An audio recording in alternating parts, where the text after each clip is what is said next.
오늘 우리가 이제 공식적으로 부동산보다 사람이다 이 책에서 이제 첫 번째 우리 부동산 법 이야기를 이제 1조건을 좀 설명을 드려야 되는데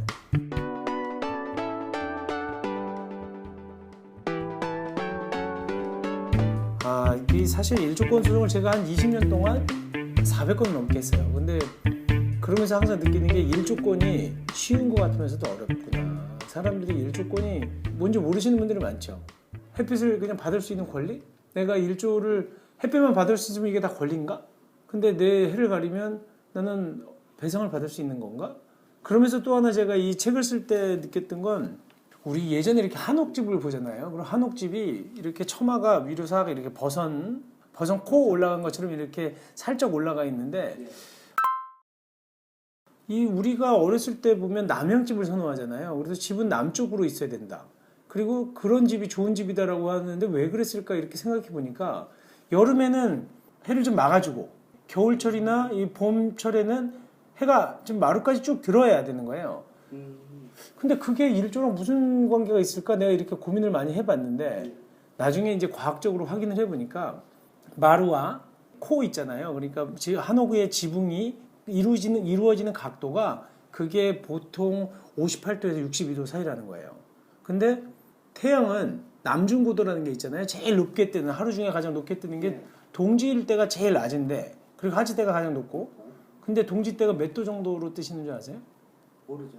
그게 29도밖에 안 돼요. 29도? 29도 정도밖에 태양이 높게 뜨진 않아요. 지표면에서 29도? 그렇죠. 지표면에서 29도밖에 안 뜨는 거죠. 근데 이게 춘추분으로 가면 53도까지 뜨고 그 다음에 하지 때는 77도, 76도 이렇게까지 올라오거든요. 그렇다 그러면 태양의 고도가 만약에 29도면 제일 높게 떴을 때도 처마에 안 걸리고 쭉 마루까지 들어오는 거예요. 길게. 그 77도까지 올라가는 하지 때는 지붕에다 막히는 거지. 그래서 한옥의 구조가 그 여름철에는 좀 해를 막아주고 그 다음에 겨울철이나 이제 봄 가을 때는 해가 이렇게 쭉 안으로 들어올 수 있는 효과가 있다는 거예요. 그래서 굉장히 선조들의 그런 지혜가 일조를 확보하기 위해서 이렇게 지어졌구나. 그 시절에는 사실 뗄감이 없잖아요. 자연 채광을 통해서 이렇게 그리고 자연 일조를 통해서 햇볕을 이렇게 보관해야 되고 받아야 되니까 그러다 보니까 그렇게 집을 졌다는 거거든요. 근데 우리는 지금은 사실은 뭐 난방기구라든지 이런 것들이 잘 돼 있다고 하더라도 그래도 일조의 중요성이 굉장히 중요합니다. 사실 지금도 3월이라 이제 겨울이 좀 지난 것 같지만 바람이 불고 그럴 때 추워요. 근데 실제로 응달과 양달 있잖아요. 우리가 지금 나가서 양달에 서 있다가 응달로 가보세요. 굉장히 춥습니다. 그 정도로 햇볕이라는 게 우리한테 주는 게 굉장히 피부로 느낄 수 있을 정도예요.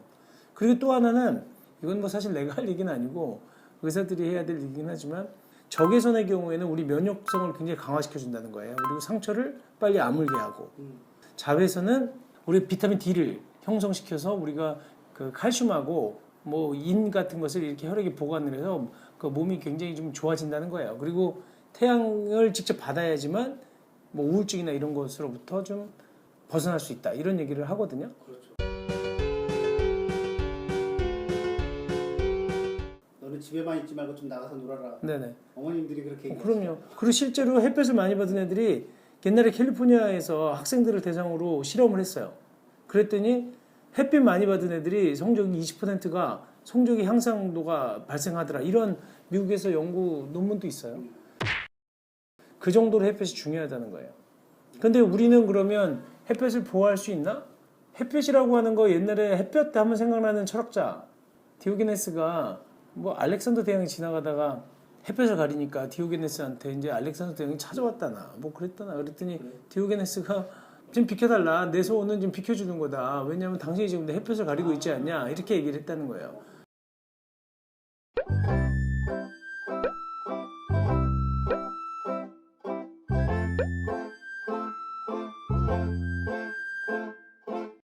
그럼 1조건은 어떻게 보호되는 거냐. 그거 쉽게 얘기하면 내가 집을 샀는데 굉장히 해가 잘 들어서 남쪽 방향이고 뭐 고층도 아주 저층도 아니고 중층 정도가 되는 거예요. 여기 해가 잘 드니까 이 아파트 사면 좋겠다. 그래 앞에도 좀 탁 트여 있고 괜찮네. 그래 집을 샀어요. 근데 갑자기 그 앞에 뭐 2층짜리 빌라가 있던 데가 갑자기 전부 다 재건축을 한대. 그러더니 우리 집은 15층이었는데 거기에 30층짜리 아파트가 들어오는 거예요. 그리고 전면을 싹 막아버려. 그리고 났더니 해가 하루에 30분도 안 들어요. 당장 이제 저 아파트를 공사를 못하게 해야 되겠다. 내 해가 어디 갔느냐. 만약에 공사 금지가 안 되면 손해배상이라도 해야 되겠다. 이렇게 생각을 하는 거예요.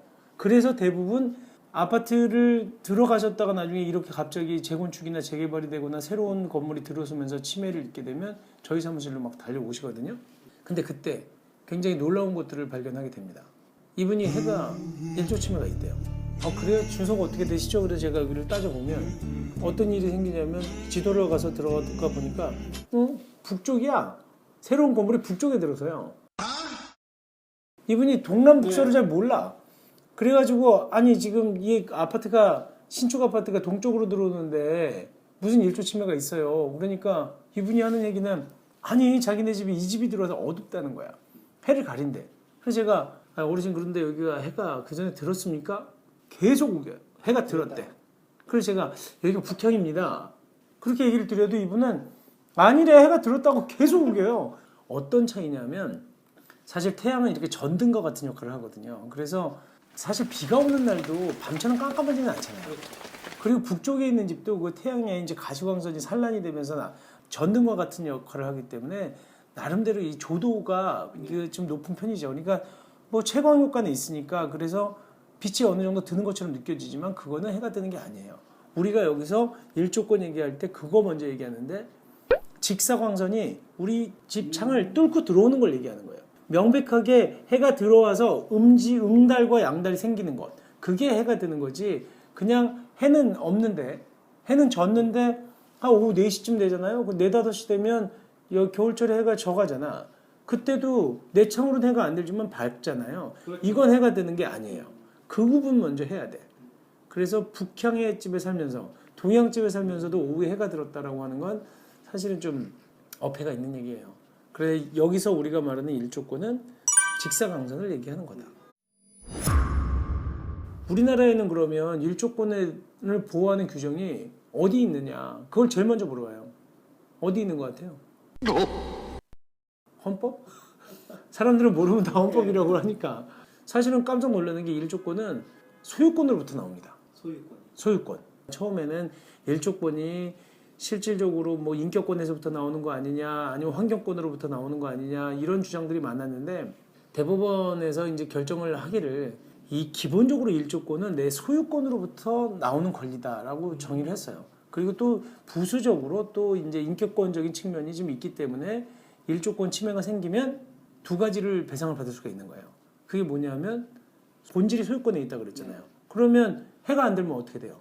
집값이 떨어지잖아. 그렇기 때문에 집값이 떨어진다고 느끼는 그 권리, 그래서 그로부터 손해배상을 청구하는 게 바로 그 손해배상 청구권이 되는 것이고 그게 본질이 소유권에 있다고 보는 거예요. 또 한편으로는 인격권이라고 보는 이유는 해가 안 들면 거기에 살고 있으면 우울해.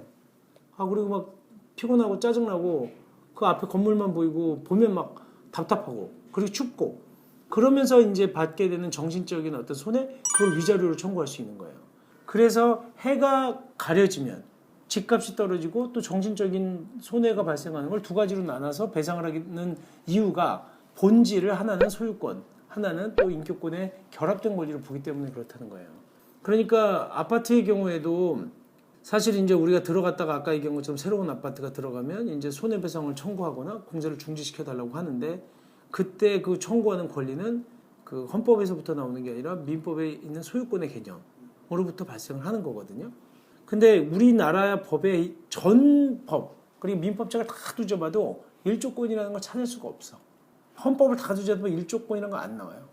근데 일조권이라는 단어는 딱 하나, 건축법 61조에 있어요. 전국 방향에 있는 집, 그러니까 우리가 집을 짓잖아요. 그러면 남쪽에다 집을 지으면 그 북쪽에 있는 집을 가릴 거 아니에요. 그렇죠. 그러니까 북쪽에 있는 집의 일조를 보호해주기 위해서 높이 제한 규정을 두고 있어요. 그래서 9m 이하의 부분에 대해서는 집을 지을 때 1.5m를 띄우도록 돼 있고 그 이상의 경우에는 건물 높이 2분의 1을 띄게 돼 있어요. 그 규정밖에 없다는 거예요. 근데 그 규정 하나 가지고 그러면 그 다음에 시행령에 동일한 규정이 있어요. 86조에 하나가 그 규정을 좀 더 풀어놓은 규정이 있는데 이 두 규정 말고는 법에 아무런 규정이 없어요. 그러니까 이것만 가지고 손해배상을 청구할 수 있느냐 이런 문제가 있는 거죠. 그러다 보니까 법의 규정이 없다 보니까 법원에서 내린 판례 기준에 따라서 처리를 하는 거거든요. 그러면 1조가 어떤 기준에 의해서 침해가 있다고 하느냐. 1조권이 제일 중요한 건 어떤 기준으로 침해가 있다고 하고 어떤 기준에서 이 부분이 공자를 중지시킬 수 있다는 건지 사실 이 얘기를 좀 드려야 돼요. 사실 제가 소개도 안 하고 얘기해요. 저는 그 이승표 변호사인데요.